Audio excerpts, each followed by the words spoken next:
Pemirsa, harga minyak goreng di Kabupaten Biren belum stabil. Pedagang oleh-oleh atau kuliner keripik meminta pemerintah untuk menstabilkan harga agar para pedagang tidak merugi.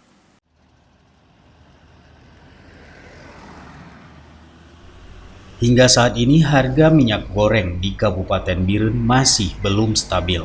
Bahkan terkadang minyak goreng pun langka di pasaran. Sejumlah pedagang keripik di sejumlah kios oleh-oleh di Kabupaten Biren mengeluhkan masih mahalnya harga minyak goreng di pasaran.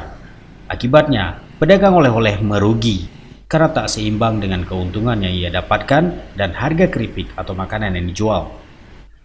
Menurut pengakuan pedagang keripik, minyak goreng curah di Kabupaten Biren masih belum stabil. Ada yang dijual Rp13.000 dan ada yang dijual Rp16.000 per kilogramnya. Bahkan sewaktu-waktu minyak goreng tidak ada barang di pasar. Salah seorang pedagang keripik, Rijal, mengatakan selama ini minyak goreng masih belum stabil, bahkan sering langka. Apalagi ia membutuhkan per hari mencapai 50 hingga 60 kilogram. Menurut Rijal, saat kekosongan minyak goreng ini terpaksa menghentikan usahanya sehingga membuat ia merugi.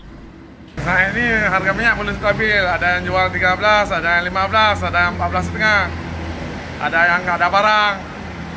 Ya, kondisi seperti ini gimana nih itu? Nah, merugikan lah.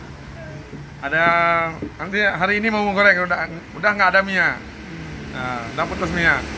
Diharapkan biar minyak goreng bisa turun, biar nggak putus-putus lagi. Susah kali ya, banyak yang rugi.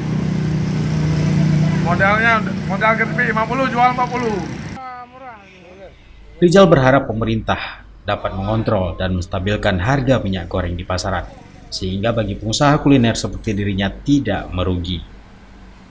Dari Kabupaten Biren, tim Liputan Aceh TV melaporkan.